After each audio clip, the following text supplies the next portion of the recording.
All right, we're going to do another definition of the derivative problem whereby, let's see, we are doing the limit as h approaches 0 of f of x plus h minus f of x all over h.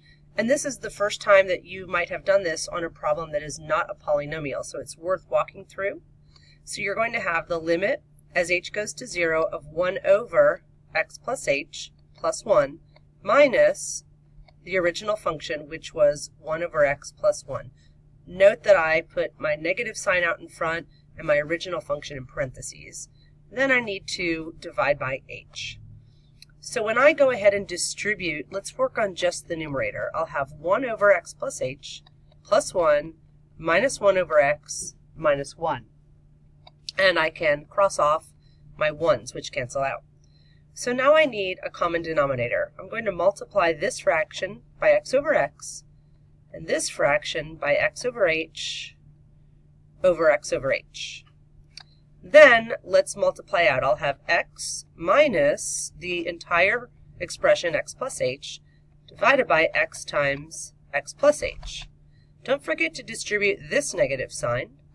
So we'll end up with x minus x, which leaves us with no x's, and we have a negative h over x times x plus h. Now if you recall, this was just the numerator that we were working on here. So I need to rewrite my expression as the limit as h goes to 0 of, here's my numerator, negative h over x times x plus h. Divide that by my denominator of h. And I'll put this in so we can keep our work separated.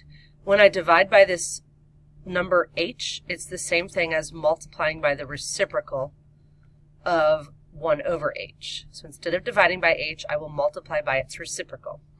That allows me to cancel these h's, and I'll be left with the limit as h goes to 0 of negative 1 over x times x plus h. And when I plug in h equals 0, I get negative 1 over x squared, which is n prime of x, and our final answer using the definition of the derivative.